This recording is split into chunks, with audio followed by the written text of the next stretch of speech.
Halo Bola Sporters, jumpa lagi dengan saya Nungki Fauzi. Sudah lama kita tidak bertemu ya. Kali ini saya akan membahas di segmen Timnas D.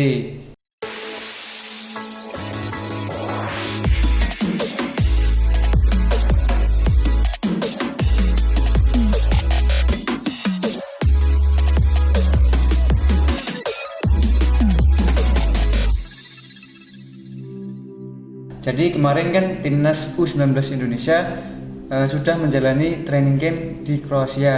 Ini berjalan selama kurang lebih 2 bulan, dari awal tiba di sana akhir Agustus, terus kemarin berakhir tanggal 27 Oktober. Timnas sudah sampai di Jakarta lagi.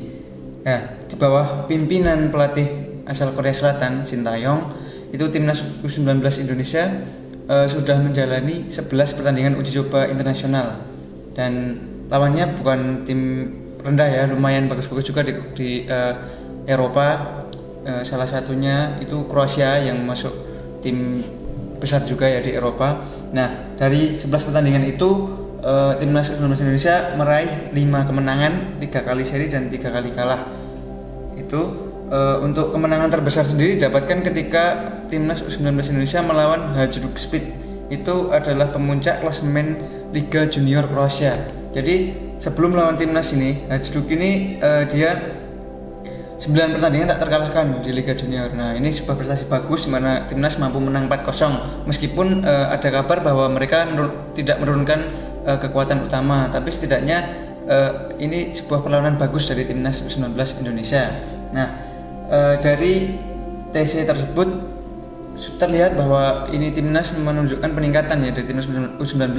Dari awal kedatangan itu menelan kekalahan cukup telak ya, melawan Bulgaria dibantai 3-0. Dan permainannya sangat monoton kala itu. Timnas cenderung banyak bertahan dan setengah lapangan dikuasai oleh Bulgaria. Terus pertandingan kedua melawan Kroasia juga kalah telak 7-1. Meskipun bisa mencetak 1 gol, itu pun juga lewat skema serangan balik ya. Dan yang mencetak gol Bakaskava itu menjadi pemain pertama yang mencetak gol pas di Kroasia. Nah, itu kekalahannya cukup besar banget 7-1. Nah, setelah itu mulai membaik.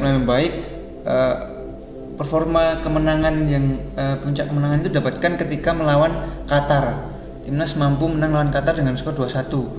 Sebenarnya di pertemuan kedua bisa menang lagi, namun keunggulan 1-0 Timnas harus sirna setelah Qatar mendapat penalti di penghujung pertandingan sehingga skornya imbang 1-1. Nah, itu prestasi bagus dari Timnas. Selama di Kroasia itu belum pernah kalah sama lawan Asia. Jadi selama di Kroasia, Timnas U19 juga menghadapi lawan dari Asia, Arab Saudi dan Qatar. Ketika melawan Arab itu hasilnya imbang 3-3, terus pas lawan Qatar sekali menang dan sekali kalah. Itu untuk Timnas U19.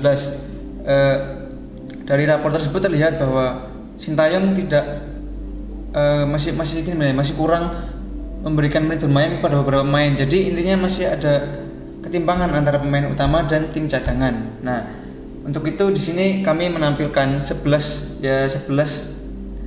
lebih sedikit itu pemain yang sering menjadi andalan Shin Tae-yong selama TC di Kroasia itu ya. Untuk yang pertama, kita tunjuk dulu pemain paling kontributif dan sekaligus dia menjadi top skor Timnas U19 Indonesia. Ini adalah Witan Sulaiman, pemain dari klub Serbia Radnik Surdulica. Itu mencetak 3 gol dan 3 assist dengan total menit bermain 938 dari 11 pertandingan ya. Ini menjadi pemain yang dengan menit bermain terbanyak di Timnas U19 Indonesia. Kemudian disusul ada kiper Adi Satrio. Adi Satrio juga selalu menjadi andalan di 10 pertandingan dia selalu dimainkan.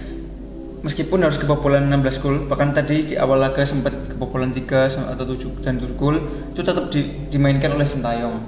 Sementara kiper-kiper lain seperti Jovan Dani dan juga Erlangga itu hanya masuk sebagai cadangan, sebagai pemain pengganti di beberapa pertandingan. Nah, itu dari segi kiper. Terus kita maju dikit ke posisi back. Di back kanan ada Amiruddin Bakaskava. Ini yang selalu menjadi andalan Shin Tae-yong di sektor kanan. Bakaskava bermain dalam 10 pertandingan dan mencatatkan 2 gol dan 3 assist. Ini menjadi pemain paling kontributif kedua setelah Witan Sulaiman. Dia mencatatkan 697 menit bermain. Terus di posisi back tengah ada 2 pemain lokal yang jadi andalan, itu Rizky Ridho dan Komang Teguh. Tapi dari sini Rizky Ridho yang paling banyak dimainkan 11 pertandingan dengan catatan 824 menit bermain. Sementara Komang Teguh performanya dia digantikan posisinya oleh ketika Elkan Bagot datang pada 7 Oktober ya. Jadi Elkan Bagot ini adalah pemain keturunan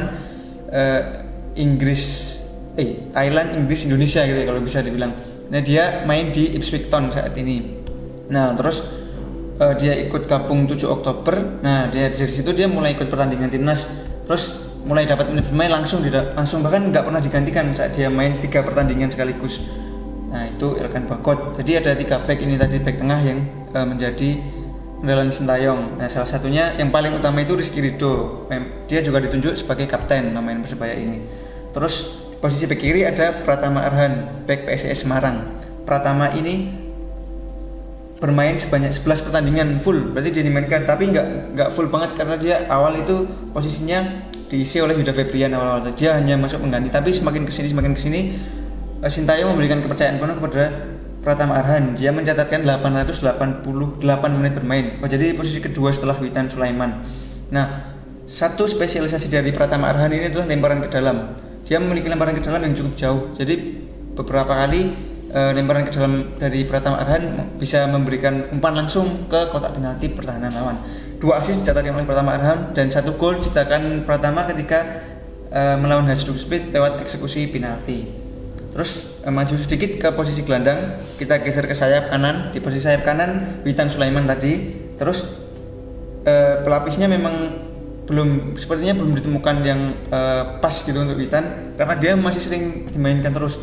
Terus di posisi gelandang ada 2 nama yang paling sering dimainkan ya, itu David Maulana dan Brilian Adama. Untuk kontribusi paling besar ya si Brilian Adama, dia sudah mencetak 2 gol lewat eksekusi penalti semua. Terus yang main paling banyak si David Maulana, dia mencatatkan 11 pertandingan.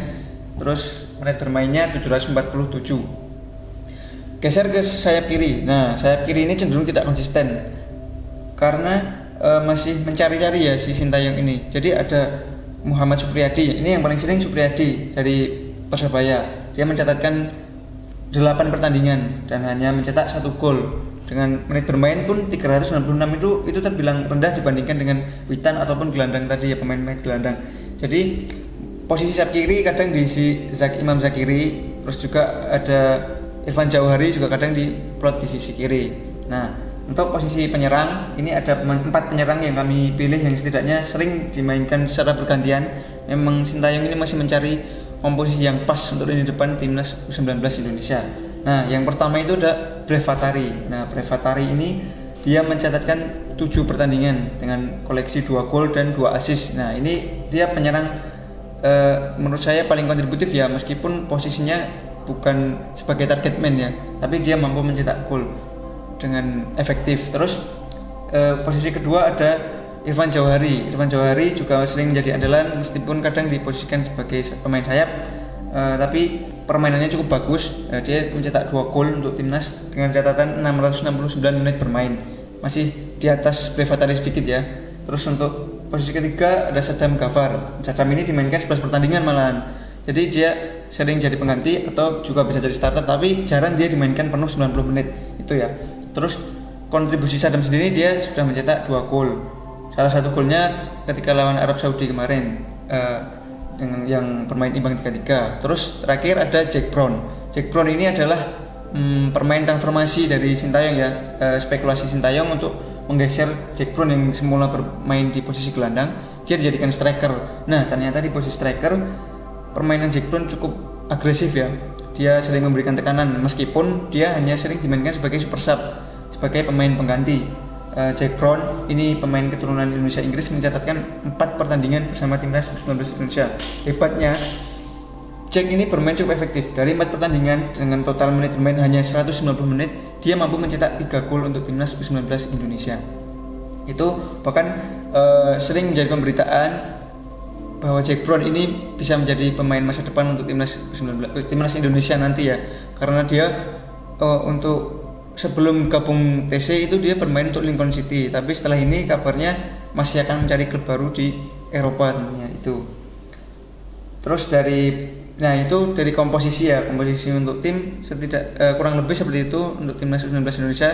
Jadi nama-nama lain saya rasa masih akan jadi pertimbangan untuk Sintayong di TC selanjutnya. Nah, dari evaluasi Sintayong sendiri setelah menjalani training camp dan uji coba di Kroasia, pelatih yang memimpin Korea Selatan di Piala Dunia 2018 itu mengatakan bahwa timnas U19 Indonesia ini masih kurang di sektor gelandang. Jadi dia berusaha mencari sektor gelandang, pemain gelandang yang menurutnya sesuai dengan formasi dan dengan permainannya. Kemarin sudah dicoba pemain keturunan dari Indonesia-Jerman, Kelana Mahesa.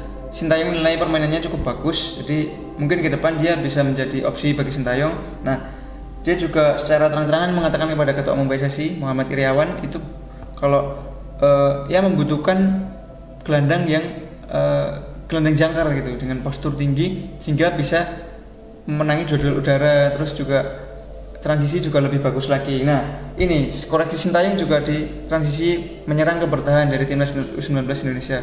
Bisa dibilang untuk transisi dari menyerang ke bertahan timnas agak keteteran karena pemain di lini tengah ini posturnya nggak begitu jangkar, nggak terlalu besar ya. Contoh seperti Brilian Adama, Beckham Putra, David Maulana, terus ada Andre Octaviansyah, Muhammad Kanu.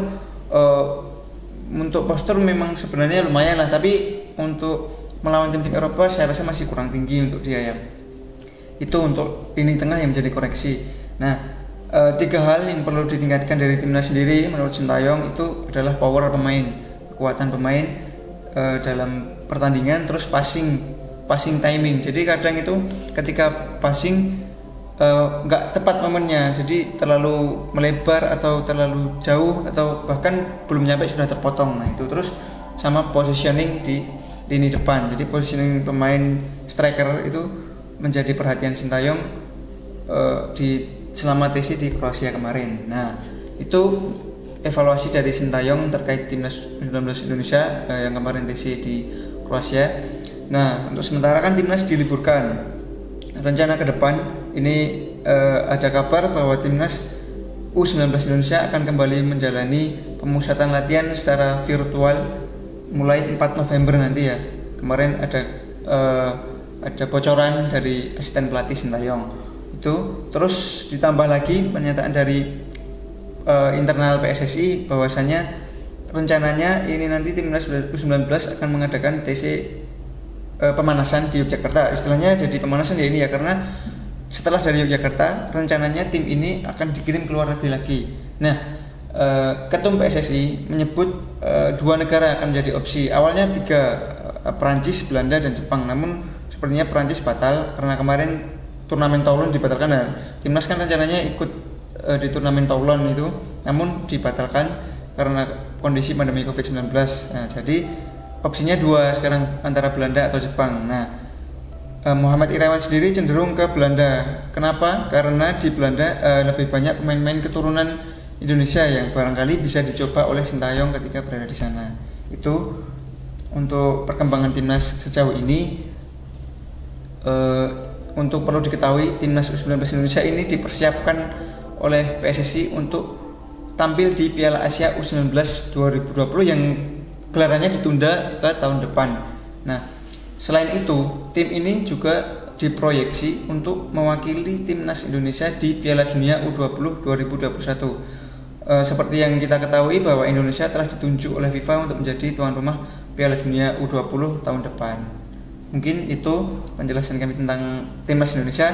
Jadi tetap dukung terus dan pantau terus perkembangan timnas U19 Indonesia, dan jangan lupa kunjungi website kami bolasport.com, terus pantau perkembangan berita olahraga baik nasional maupun internasional, baik sepak bola maupun olahraga lainnya di kanal bolasport.com, dan juga terus lihat YouTube bolasport.com. Jangan lupa nanti di like, subscribe, dan komen yang positif.